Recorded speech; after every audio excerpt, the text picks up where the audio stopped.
Welcome to the Vantage HR Influencers Podcast. This podcast is sponsored by Vantage Circle, the simple and AI-powered rewards and recognition platform for employee engagement. We live in an era where the boundaries of the business world are shrinking, where distance and borders are no longer the hurdles they once were. In this landscape, the role of HR business partners in supporting global organizations has risen to unprecedented importance. HRBPs have evolved as the virtuoso of talent acquisition, management, and development strategies, performing on a stage set with diverse cultures, intricate legal landscapes, and operational intricacies, making them a key figure in the global landscape. Hello, listeners. Welcome to another episode of Vantage Influencers Podcast, where we explore a wide range of HR topics that are sure to grab your attention and inspire you. I'm your host, Sanjeevani Saikia.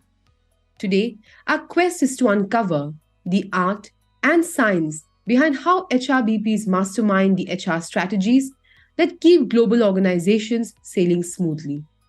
And for the same, we have with us Mr. Narayanan Murali. Hi, Narayanan. Hey, hi, Sanjeevani. First and foremost, I want to express my gratitude for your presence today and for taking the time to be part of this episode. Before we delve into today's topic, which is about supporting global organizations as HRBP, could you kindly walk us through your corporate journey so far? Sure. Thanks, Sanjeevani. And it's a pleasure to join this podcast. Great to have you here.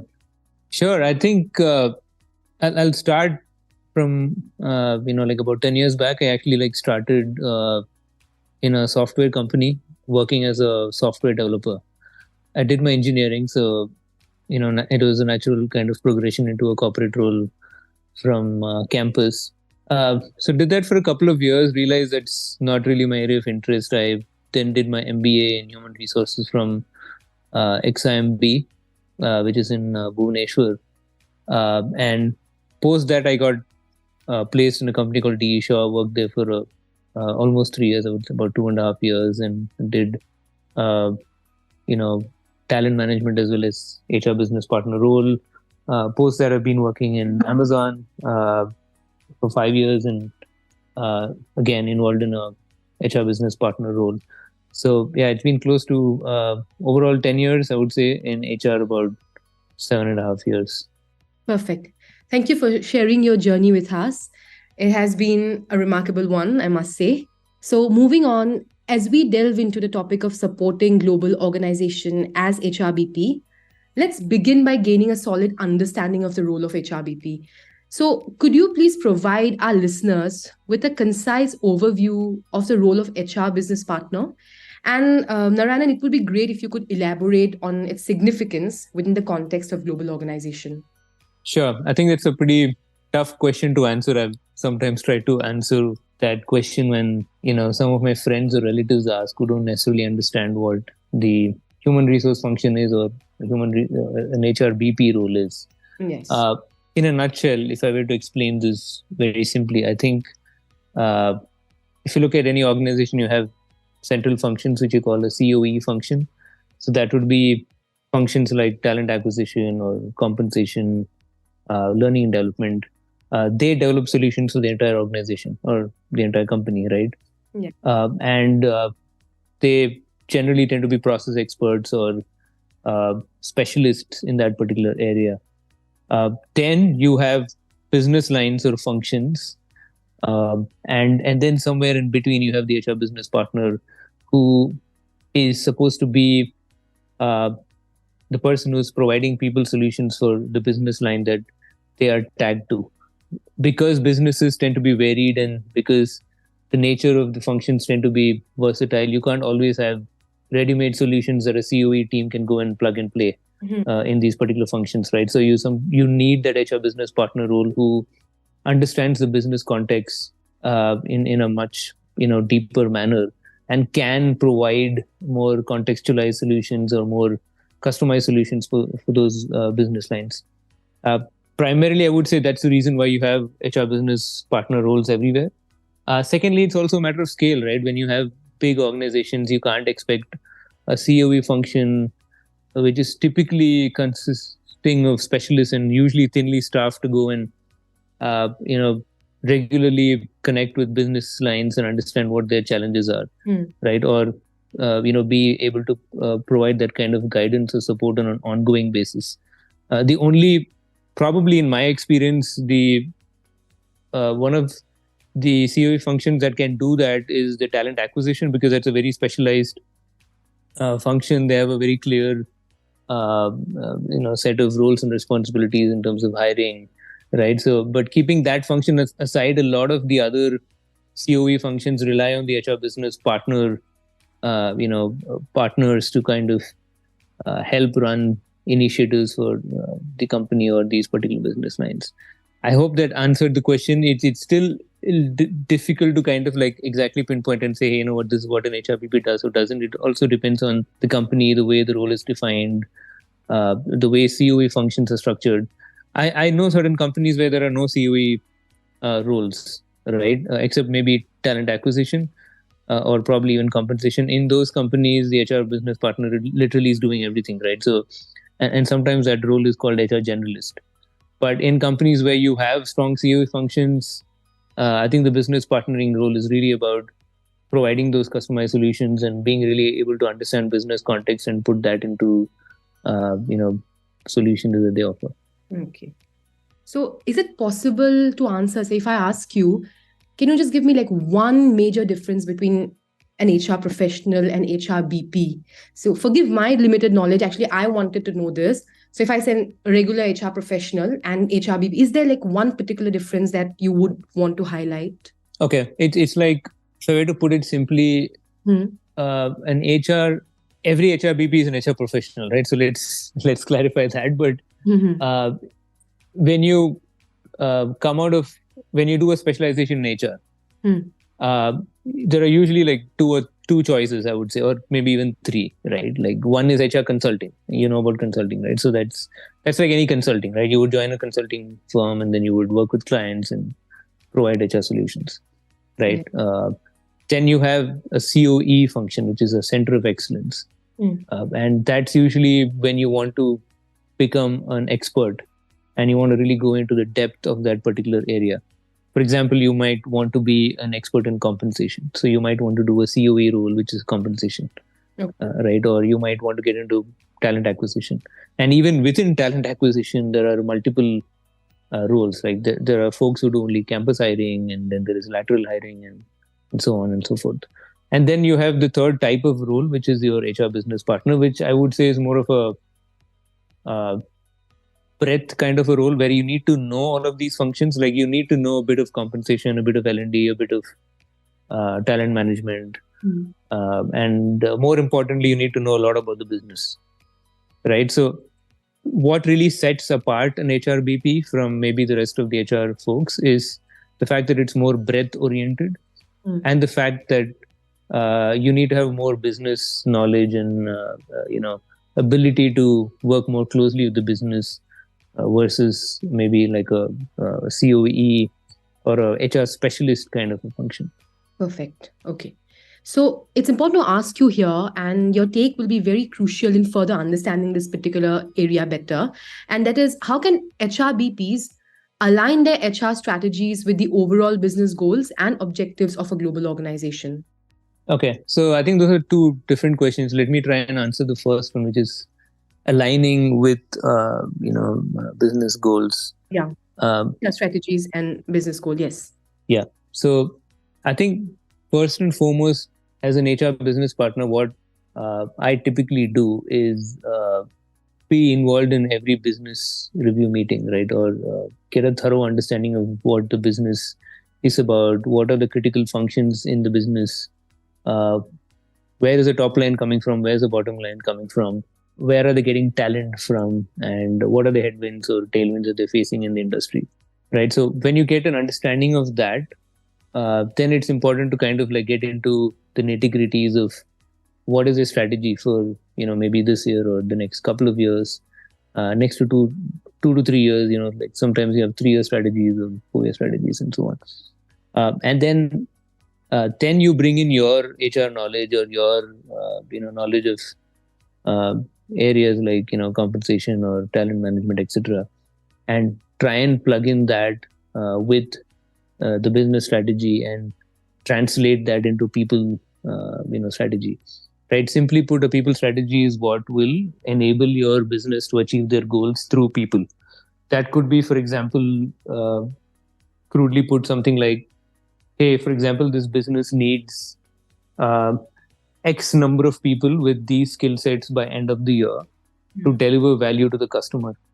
Right? Let's assume a technology team, right, who want to get heavily into AI. Okay. Right now, as an HR business partner, I realize that the strategy for this team is, hey, they want to provide some differentiated offerings, and they want to get into AI because obviously there's a lot of cost savings there, and it also helps deliver better solutions for customers, right? So then using that, for example, as a goal statement, then I probably should look at every aspect of the people strategy, right? Number one is, hey, do we have the talent internally? If we do, then how are we getting them into those roles? Have we created those roles or opportunities for them? If we don't have talent internally, then how are we sourcing that talent, right? So I need to closely work with the talent acquisition partners to understand where we can get the talent from, source them. Right? Then you go into things like retention. I would obviously want to study what other companies who have AI talent, what do they do to retain that talent, right? Is it through compensation? Is it through, I don't know, like rotation programs, or is it through better benefits, like benefit offerings that they have? So I need to study that, and I need to go and tell my business, say, what, the current strategy that you have may not work when you have a workforce which has these skill sets. You need to look at these factors, right? So by the way, I've already covered compensation, I've already covered recruitment, I've already covered L&D, right? And then obviously you'll also look at existing frameworks you have for how you manage talent. For example, the existing processes for promoting people may not work when you have a different kind of talent coming in, right? So then you need to kind of provide a customized solution. And that's where my initial point about working closely with COE functions, but being able to offer that differentiated or contextualized solution comes in, right? So now is where I'll probably go and have a dialogue with maybe the talent management function and tell them, hey, what, we have this workforce, it's kind of different. We need to have slightly different frameworks. How can you help me provide that, right? So it's going to be a complete study of all of the different areas that I just talked about, and being able to provide that holistic picture to the business, saying, hey, this is what you need to do to kind of help ensure that you're setting up your people for success. Okay. I think just like any other role, the role of HRBP, again, is not free from challenges. So as we explore the complexities of HRBP roles in global organizations, it's essential to understand the unique challenges that arise in this context. So it would be great if you could shed light on what unique challenges HRBPs face when working with a global organization, as compared to the counterparts in local or regional settings. So what do you have to say about this particular question? Yeah, that's a good question. And through my experience so far, I've worked mostly in multinational companies who have operations in multiple countries, or let's say geographies or regions, right? So when you say global, I guess what you're referring to is where they have operations in multiple countries, multiple regions, geographies, multiple areas where the legislation or labor laws could be different. I think firstly, what you need to understand as an HR business partner is you are obviously aligned to a particular team or a function, right?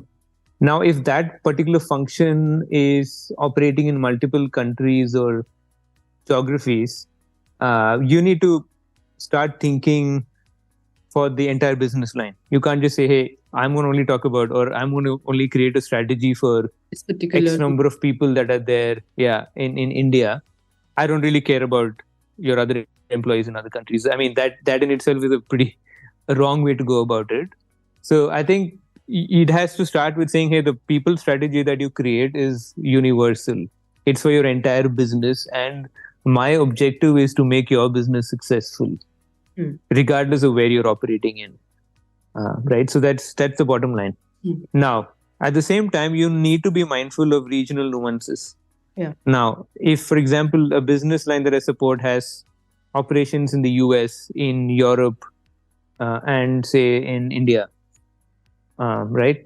Yeah. Now, the retention strategies that you might use are probably slightly different from for each region. Now, your baseline would be similar, saying, hey, this is the value proposition that we're providing. So, for example, the value proposition of, say, a technology team that hypothetically I'm supporting is, hey, we are doing cutting edge work and we are helping customers solve real problems through AI. Now, that baseline is the same for all, whether your employee is sitting in India or wherever, right? Yeah. But the strategy that you use to, say, retain or get the value proposition into real life might be different. Now, for example, in India, when I benchmark with other companies, maybe the strategy would be, hey, we need to compensate better, right? I'm just hypothetically saying. Yeah. Whereas in Europe, it could be something different. It could be, hey, we need to offer different benefits, right? Or it could be that, hey, in this particular geography, there is a tendency for employees to prefer or optimize for work-life balance over working long hours. Yes. So then I need to create a differentiated strategy for that particular region and say, hey, what you need to offer benefits which can help them balance their work and life, because that's important in that geography to retain people. Yeah. So, the nitty-gritties of how you actually go about doing it would vary for different country. But again, you are the global HR business partner for that function. So you need to understand. Yeah. And lastly, you also need to know where you cannot provide a solution and where you need to lean in and get expert advice from the local partners. For example, if you have an employee relation issue, right, which involves understanding labor laws or labor legislations of that particular country, you're not the expert, right? So you need to, at that point, realize that that's where your role stops, and then you need to kind of loop in the local HR partner there to help solve that problem. Yes. Right. So, for example, a business leader might come and tell you, hey, I have this, performance management case happening in this particular country, but it's taking such a long time to, solve that particular issue. Obviously, you'll tell the business, hey, I'll go and find out what the challenge is, but then you need to kind of connect with that country's, HR compliance team or whoever to understand how to go about it and let them handle it, right? So you'll also need to understand where you need to draw the line and ensure that the right people are involved in that particular case or problem. So just to summarize, I think three things, right? One is obviously the overall strategy, which is probably universal or uniform, but getting into the nitty-gritties of it and getting the local nuances, you cannot be blind to that. Otherwise, your strategy will not work everywhere. And lastly, also knowing where to draw the line and ensuring that you are not doing the wrong thing, because doing the wrong thing can also attract a lot of bad attention, right? And it can also cost the company a lot in terms of compliance or labor legislations, etc. So in those cases, being very aware that these are the people that you need to loop in and help solve the problem. Yeah, perfect. Now moving on, as we navigate the vast global landscape of HRBP responsibilities, one critical facet that emerges is talent management on a worldwide scale. So in a time where talent transcends geographical boundaries and the success of organizations increasingly relies on diverse perspectives, could you help us learn more about how HRBPs can strategically ensure that the organization not only attracts, but also retains and develops top talent from diverse corners of the globe? Because I think attracting is one part, again, retaining is another. So can you focus mostly on the retention part in your answer? Got it. I think that's a pretty loaded question. So are you specifically asking about how do we get diverse perspectives in, or is it about how do you ensure that in such a global setup, you are able to kind of hear the employees and then also come up with strategies to retain them? Yeah, I think retention would be something that I'd like to focus on here. Because having them on board is okay, but what strategies could the HRBPs use to get them and have them in board? Sure. I think it's a good question, right? I think first and foremost is have the right tools or the right mechanisms to listen to employees. Yeah. And there are various ways to do that. Thankfully, today you have technology, which makes it very easy to connect with people across the globe, across time zones. And, thankfully, I mean, most of the companies or all of the companies that I have worked for, I have always invested in technology to ensure that there is open communication and real-time communication. Right, so that's super critical. You need to listen to employees, get signals, etc. The other thing that I often insist on as an HR business partner is have strong leadership on the ground. As an HRBP, you can get these signals from different tools, but to really understand the context behind some of these signals, you need to have a strong connect with leaders on the ground or managers on the ground. There could be cultural nuances involved here. There could be, like I said, local market nuances involved. Right. For example, in a certain country right now, maybe the job market is very hot. Yeah. Right. And there I'm hearing signals that, we're not happy with our job. We're not being paid well. But if I'm just going to look at those signals and assume, maybe it's a false alarm because I am sitting in India and I think that currently the job market is not very hot and, maybe that's the case everywhere, then I'm not really, listening to that signal well or really doing a deep dive into it, right? So that's where you need to, try and tie those signals to real issues on the ground and have strong leadership on the ground. So one of the things that we always insist on is when you have operations across multiple countries or sites, have strong site leadership on the ground, right? So it's kind of paradoxical. At one end, I'm saying, hey, act global, have all of these tools to help you connect with everyone. But at the same time, I'm also saying, but, ensure you have a local strong leadership there on the site, right? So, I mean, it has to be both. It can't be one way or the other, right? It has to be a hybrid approach. And that's what I want to call out, that you need to have those leadership or managers on the ground who you can listen to. Now, having heard these data points or come up with these data points, that's when you kind of ideate and come up with solutions.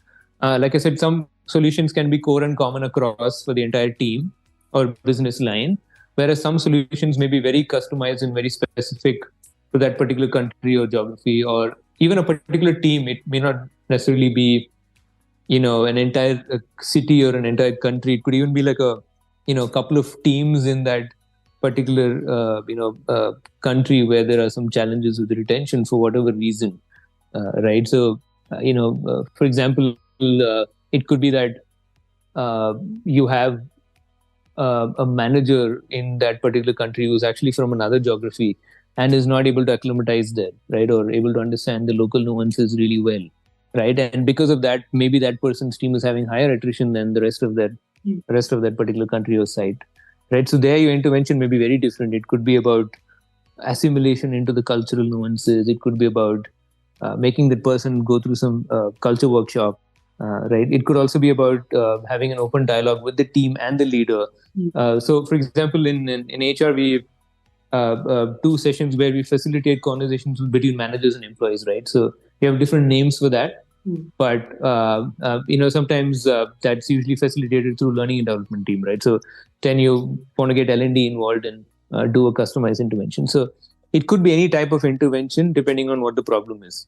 Okay. So in our exploration of HRBP responsibilities within the global arena, it's clear that understanding the intricacies, again, of legal and compliance is paramount when managing a diverse global workforce. So with this perspective in mind, could you illuminate the potential legal and compliance challenges that may surface and share strategies HRBPs can employ to proactively mitigate these risks?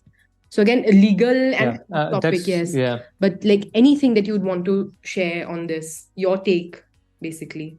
Yeah, I think it is very, very crucial I don't think you can act as an HRBP anywhere, whether it's supporting a global team or even a local team, without really understanding labor laws or compliance issues, or what could potentially be a red flag. Yeah. Like, I think one of the most important subjects you learn when you do MBA in HR is labor laws, right? So if you are supporting a team where there are employees in multiple countries, you need to have some understanding. You can't be an expert, but more importantly, you need to know where there is a potential signal where something is going wrong, and then loop in the right person or the right team to handle it. For example, hypothetically, if I'm supporting a team which has employees sitting in Japan, I don't know Japan's labor laws, right?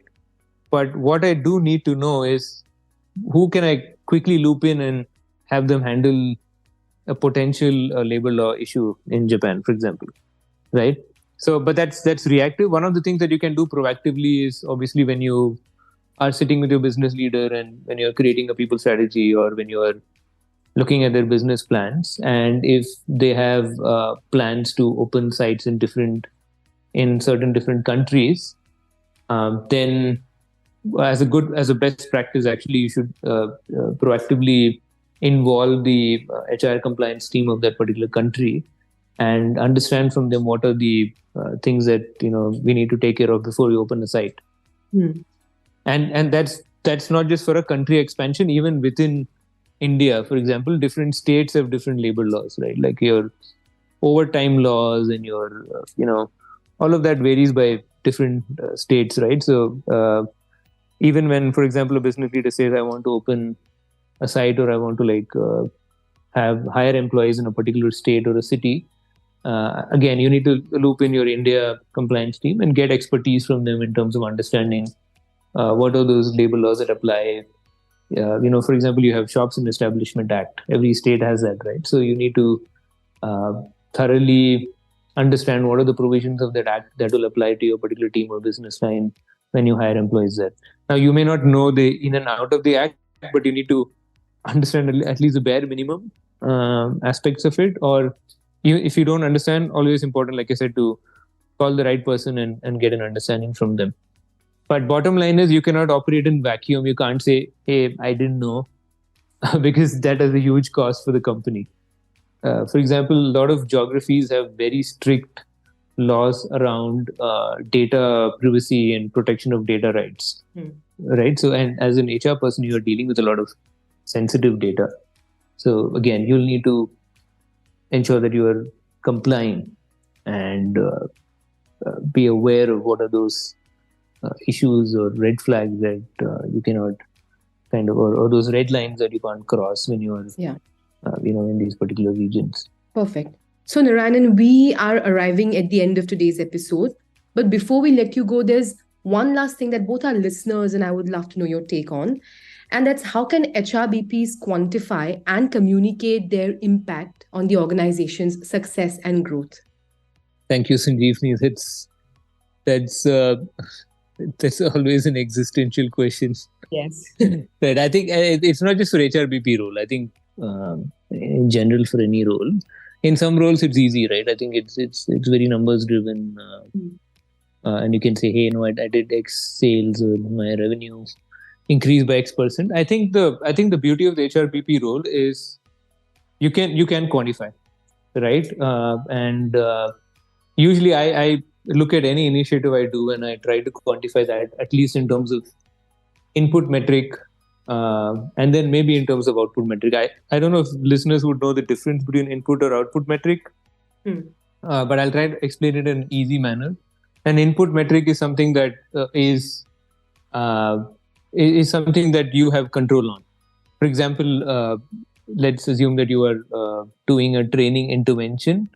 Your typical input, let's say it's a training intervention for manager capability, building better managers in the organization. The typical input metric would be things like percentage of participation of managers in the session, average feedback score for the sessions.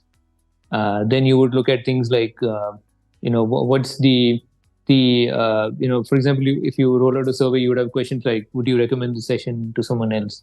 Right. So that, scores for survey questions or participation, etc., would be your typical input metric goals that you can define, saying, hey, I want to achieve a participation rate of X% or whatever.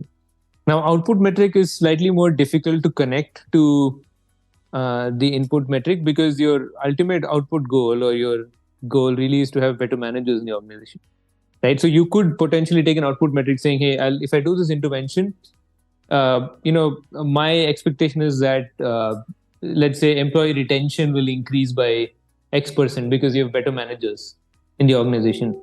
Or you could potentially have an intervention saying, because of this intervention, manager performance will increase by Y%, right? Yeah. Obviously, this is not the only parameter that will impact those other output metrics that I talked about, but it could be one of those factors that impact it, right? But it's obviously pretty difficult to completely tie the output metric to the input metric. But yeah, typically I try to take an input metric for any goal that I work on.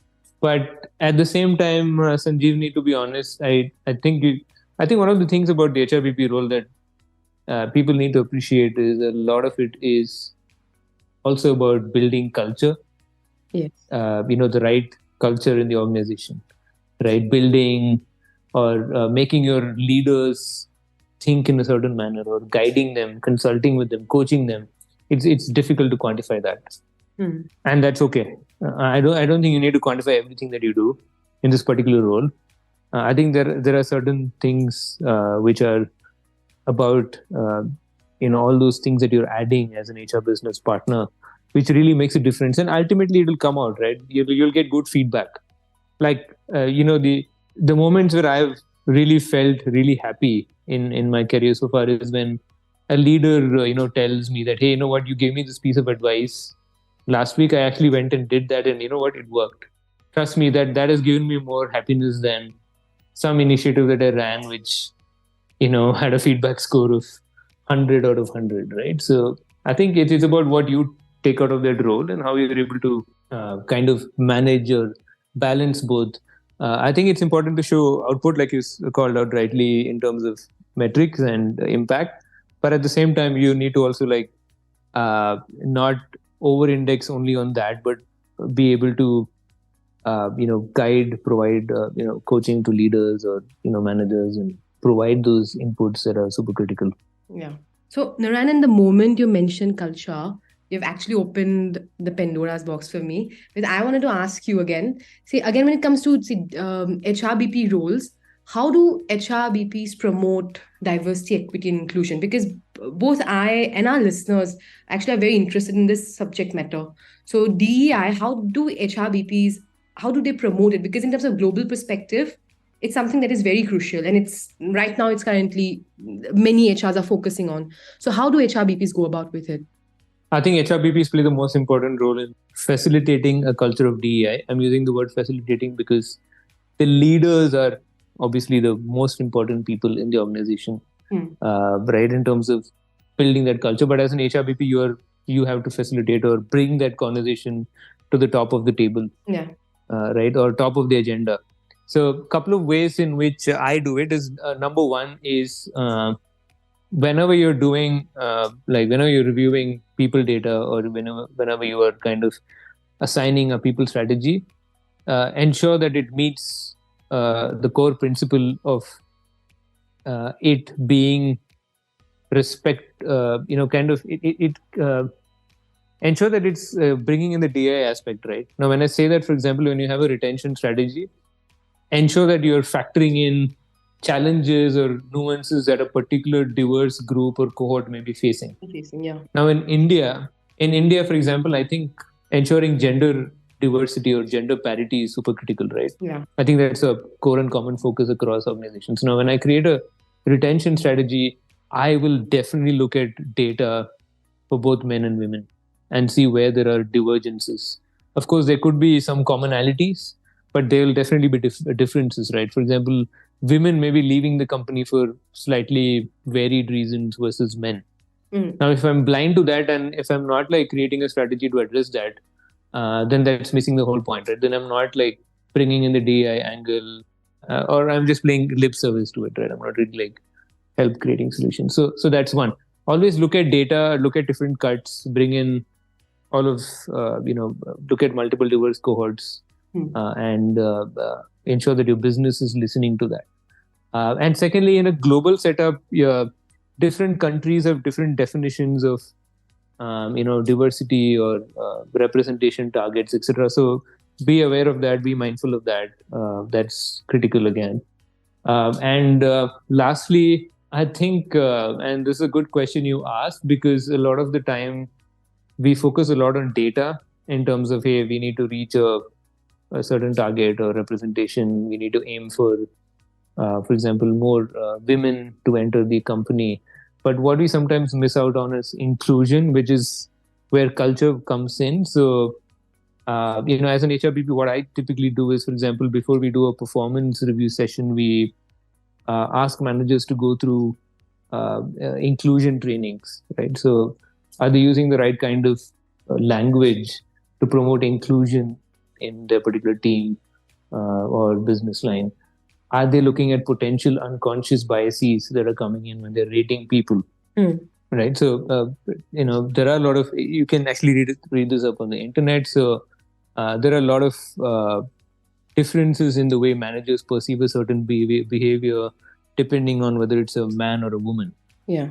Right. So, I think a classic case is when, and this is quite common. It's a training that's available, is when a man tends to be aggressive, that's actually attributed to be a good behavior. It's called being, I don't know, I'm kind of like forgetting the term, but it's attributed to be a good behavior that, this person is a go-getter, right? Or trying to get things done, and that's why they are aggressive.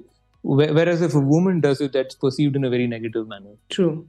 Right. So I think, there are many such examples of how behavioral traits are perceived differently depending on the gender or race, etc. So you need to, as an HRBP, you need to ensure that you are providing those trainings, or at least like having those conversations with your leadership and ensuring that your leadership is well acquainted and aware about it. Yeah. Perfect. I think you've highlighted some really crucial points here. Narayanan, it's been a pleasure to have you as our guest today. Your insights and expertise have been invaluable. But before we let you go, do you have any message for our listeners? Our listeners would be delighted to hear it from you. Also, our audience might want to stay in touch with you post this podcast. So it would be great if you could tell them how they can reach out to you. Yeah, sure. I think my message to listeners is, if anyone has any apprehensions about taking up an HR business partner role, or even a role in HR, I think you should just take it. I think it's a fantastic role.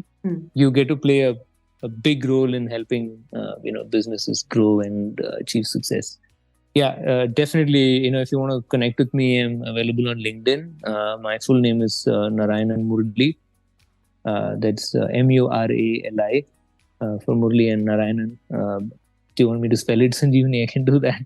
Or it's Narayanan, right? So that's my full name.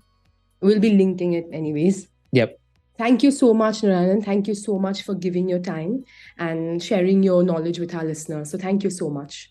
No, thank you, Sanjeevani. I hope this was insightful, and hopefully listeners will take something from this. Thank you. Yeah, thank you so much. Thanks for listening to the Vantage HR Influencers Podcast. Please do subscribe to Vantage HR Influencers Podcast on Apple Podcast, Spotify, and our YouTube channel for new episodes.